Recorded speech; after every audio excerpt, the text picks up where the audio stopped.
Olá pessoal, hoje eu gostaria de conversar com vocês uma questão que eu considero importante, porque eu vejo muitas pessoas aí que elas ficam presas a repetir versículos, capítulos e por aí vai, num ambiente onde existe doutrinas. Então as doutrinas que são a questão, né? Quais são as doutrinas? O que são doutrinas?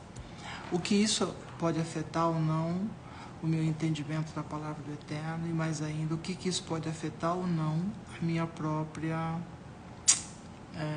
salvação. Estou falando no caso das pessoas que são crentes, que são religiosas, cristãs, enfim. E eu percebo assim, olhando de um ponto de vista de singularidade, mas ao mesmo tempo de uma distância acadêmica que causa aquela estranheza ao objeto de estudo, que de um modo geral as pessoas elas estão muito preocupadas em repetir versículos e pouquíssimo interessadas em analisar, estudar, entender as doutrinas, quando na realidade as doutrinas fazem toda a diferença em relação a uma mera repetição de versículos, né?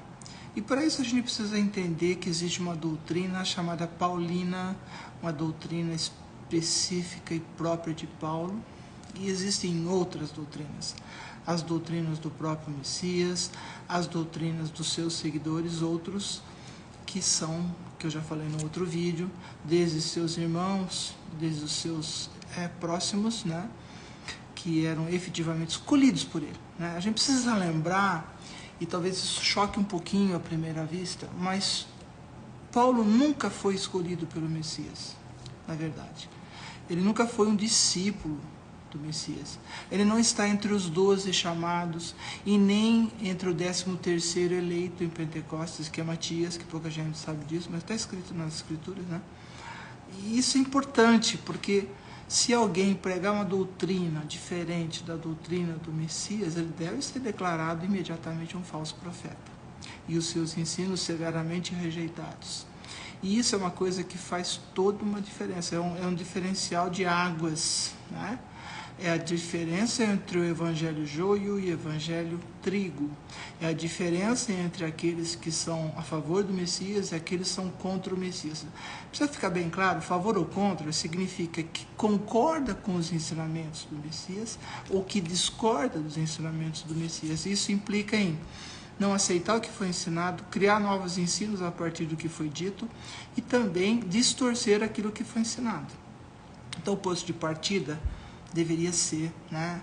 A gente pega o livro de Tiago, por exemplo, a gente vai verificar uma coisa muito importante, muito interessante. Primeiro lembrando que Tiago era um dos irmãos, né, do Messias, entre outros, que eu já citei no outro vídeo.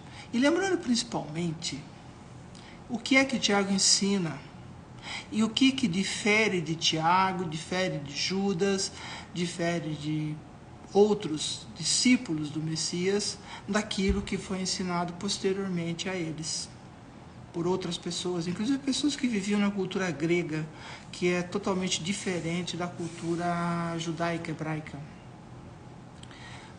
Pensa nisso, que daqui a pouquinho eu vou colocar alguns vídeos para vocês, tratando das diferenças doutrinárias entre Paulo de Tarso e o Messias judeu, Rabi Yehoshua de Israel.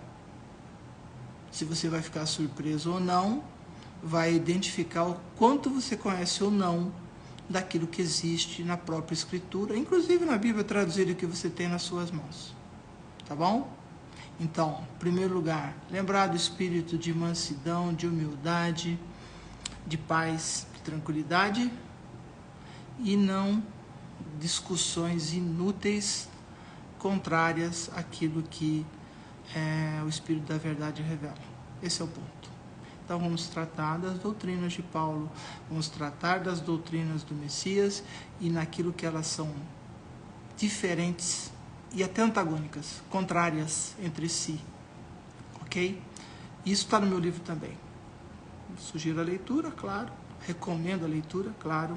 E ao mesmo tempo vamos tratar nos próximos vídeos, tá bom? parar de ficar fazendo discussões no nível mais baixo e vamos elevar o tom, elevar o nível, o tom no sentido do ensino, do aprendizado, daquilo que é importante. Tá? Nós vamos falar sobre algo além do que a letra, que só serve para matar, mas vamos falar um pouco mais daquilo que é o espírito que nos dá vida e vivifica. Tá bom? Beijo grande. Tchau.